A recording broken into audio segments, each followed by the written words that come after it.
students. So today we are going to start the new chapter of a Fantasia book, that is Swami and Friends. This chapter is written by R.K. Narayan and was taken from the very famous novel of Malgudi Days. So let's start this chapter. Swami and Friends is the first of a trilogy of novels written by R.K. Narayan. This chapter is written by R.K. Narayan, an English language novelist from India. He is the English language novelist from India. The novel is set in British India as a fictional town called Malgudi in South India. He's saying that this novel is made in basically it is set in British India and it is a fictional town. Basically this this basically chapter is shoot there in the Malgudi days in South India. In this story, Swaminathan is a 10-year-old boy studying at the Albert Mission School, Malgudi, and Mani is his classmate and friend. Now, these are the characters of this chapter. Swaminathan, Mani. Who is Swaminathan? He is a 10-year-old boy studying at the Albert Mission School, Malgudi, and Mani is his classmate as well as his friend also. Rajam is also their classmate and has recently joined school, and his father is the deputy police superintendent of Malgudi. Now we're saying that Rajam is also their classmate and he just joined the school, recently joined the school. And what is the post of his father? What work does his father do? His father is the deputy police superintendent of Malgudi. So let's start the chapter. Now you got to know the characters. That first character is Swaminathan, second is the Mani, and third is the Rajam. Fine? So let's start the chapter. Rajam was a fresh arrival in class and had impressed the whole class on the very first day. He is saying that Rajam was a fresh arrival in class, means Rajam जो है वो class में fresh arrival था, means he is a new student of the class and had impressed the whole class on the very first day. And he impressed means he make happy the whole class on the very first day. He was the only boy in the class who wore socks, shoes, fur cap and tie and had a wonderful coat and spoke English like a European. Now, he was the only boy in the class who used to wear the socks, shoes, cap which was having fur in it, tie, as well as he is having a very wonderful coat, and he used to speak English in such a fluent way that it feels like he is a European boy.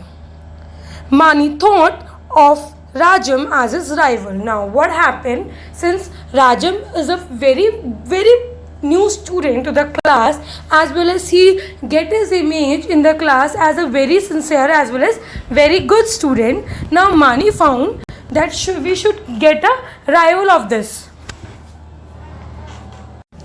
Rival means that he want that he should take the basically like झगड़ा करना होता है ना कि मेरा ये दुश्मन है, that is like fine. Rajam was soon becoming the new power in class, as not only did he dress smartly but was also very good in studies. Now Rajam was becoming the new power in class, means he is becoming the new student in class and new power in class, that his name is getting famous in class. Why? Because he got dressed very smartly as well as he was very good in studies, that's why. Day by day Mani looked on and it was becoming increasingly clear that a new menace had appeared in his life. Now what happened? Now day by day as Mani looked on and it was becoming increasingly clear, man, it was basically getting clear to him, और day by day वो बढ़ बढ़ के उसको वो चीज़ clear होती जा रही है कि जो उसकी लाइफ है उसमें एक रुकावट आ गई है. न्यू मैनेस, कोई ऐसा बंदा आ गया, कोई ऐसा क्लासमेट आ गया जो उसकी लाइफ को मतलब कहते ना कि टक्कर देने वाला इंसान, वो इंसान उसकी लाइफ में आ गया है. Swaminathan acted as a code of communication between Rajam and Mani. Now what happened? Swaminathan is a boy who used to be acting as a code of communication. Code of communication means who used to transfer the talks of Rajam to Mani and Mani to Rajam. That is the code of communication. Means they directly don't used to talk. But Rajam used to tell to Swaminatham, and then Swaminatham used to tell to Mani. Then he becomes that code of communication of Rajan as well as of Mani. They were sitting in the last bench with their back against the yellow wall. Now, as Rajam entered in the class, they just went on, and all the three students sat on the last bench, and their backs are joined in the yellow wall against the yellow wall. Swaminatham sat between Rajam and Mani, and now since he is acting as a cord of communication, he used to sit between Rajam and Mani. Their book were in front of them on the desk, but their minds were busy. Since like you students, you used to do what you used to do. Books are open in front of you, but you are still busy in your activities. Same way, उनके दिमाग में उनकी शरारतें चल रही थी. They are busy in their own activities, and the book is open in front of them, so that teacher won't think that they are not disturbing the class, as like they are studying in the class. Mani wrote on a piece of paper, "Are you a man?" and gave it to Swaminatham, who pushed it across to Rajam. Now what happened? Mani take a piece of paper and write on that "Are you a man?" For whom? For Rajam. And then he gave that paper to Swaminatham and asked him, give this paper to Rajam. Now what Rajam did? Rajam putting on as offensive a look as possible. Rajam giving a very offensive look, very rude look to them as much as possible. Rajam read it, crumpled it and threw it away. Rajam just read that paper, read this sentence, crumbled it means crushed that paper and just threw that paper away. At which Mani wrote another note, repeating the question and pushed it across. Now again he wrote the same question and pushed it across.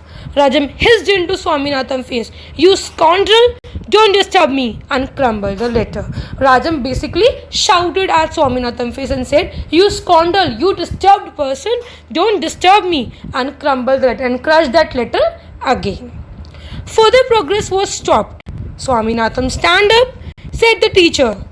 Now the further progress means the afterwards progress got stopped since the teacher noticed their activity and asked Swaminatham, who is acting as a code of communication between Rajam and Mani, and asked him to stand and "What are you doing?"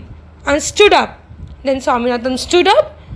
Then same way, as you disturb in class, teacher used to get you in class and ask you the middle question. For example, a teacher is teaching a lesson and just instantly ask you, as you are not getting clear vision in the class, they instantly asked you, "Tell me on what point I am." The same way the teacher asked Swaminatham, "What is Lisbon famous for?" Asked the teacher. Swaminatham hesitated for being the capital of Spain. Now by chance he just read that line there only. He stand and spoke that line correctly. Then the teacher is very much impressed and just putting his words up, he just threw another question. The teacher bite his mistake and just fired a second question. "What do you know about the Indian climate?" What you know about the Indian climate? The teacher asked the next question. Now listen what the basically Swaminatham replied with this question. "It is hot in summer and cold in winter." What a funny reply he gave, that it is hot in summer, which everyone knows कि गर्मी होती है, गर्मी के मौसम में गर्म होता है और सर्दी के मौसम में ठंडा होता है. What a funny reply he gave to the Indian climate. "Stand up on the bench," wrote the teacher. Now since the answer is wrong, the teacher will surely be giving the punishment. The teacher said instantly, "Stand up on the bench." And Swaminatham stood up without a protest, without reverting his reply for that question or without saying "Sir, sorry" and all these things. Just he stood up without a protest, without asking any protest for himself. He just stood up on the bench. He was glad that he was given this supposedly degrading punishment instead of the cane.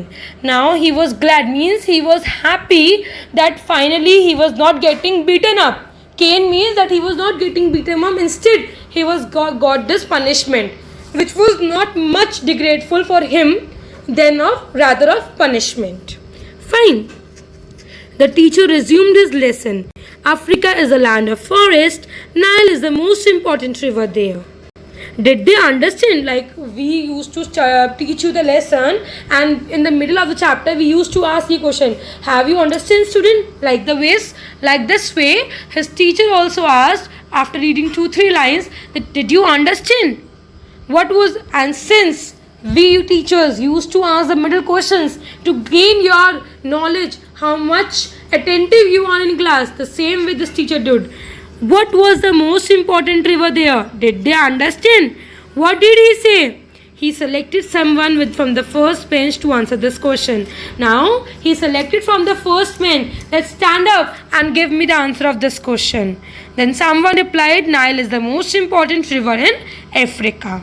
The boy answered promptly, because since the boy is very much sincere in class and he was very much active in class, so he knew that what question is sir asking about. So he replied promptly, means instantly after getting stand up, he replied that Nile is the important river in Africa. And the teacher was satisfied. And since the teacher got the correct answer, so naturally he or she will be satisfied. So then again, a second question he promptly asked, what was Nile? Since the question should be a little bit complex also, you should not ask the direct question. Since the last question is that what was the most important river in Africa, you got the answer Nile. Now what was Nile? Simply the answer would be the most important river in Africa. A boy answered with alacrity and was instantly snubbed for it. For he had to learn not to answer before he was asked to. Now, since you are excited and you know the answer, you didn't wait or you didn't patiently wait for your turn. You just snubbed on and used to ask, ma'am, may I, and just reply. The same way one student did like this and he replied very electricity, means very instantly he replied with very enthusiasm. Now, what reply he could answer it? Silence, silence. The teacher was very much like angry that without asking me, the students are not following the rules and norms. Then he shouted, silence, silence. Why was there such a lot of noise in the class? Let them go on making a noise and they would get a clean big 0 in the examination. He would see to that. Now what happened? He said, let me end this class and see you would getting be the big 0 in the class and in the exam also, and see and wait like this. Swaminathan paid no attention to the rest of the lesson. Now, since Swaminathan was standing like this and he knew that he already got the punishment, so he's not much interested in putting their attention towards that lesson. Now his mind began to wander. Standing on the bench, he stood well over the whole class. He could see so many heads. Since he is not attentive in class, now he got the chance that since he is standing in the class as well as not attentive, now what he did, as he is standing above the bench, as he could see many heads above there, now what he noticed, and he classified them according to their class. Now he started making the classification of the class of their heads, seeing the caps on their heads, like how there were 4 red caps, 25 Gandhi caps, 10 fur caps, and so on. So isn't the chapter interesting? Yes. So now what you will all do, you will just read this chapter till here. Any doubt you will face in this chapter, any difficult words, just underline that word, underline that statement if any line you could not get it clearly, and when we will meet in Zoom class, then we will discuss this and clear all the doubts. But you have to read this so that every doubt in every statement will be clear to you. Thank you, students.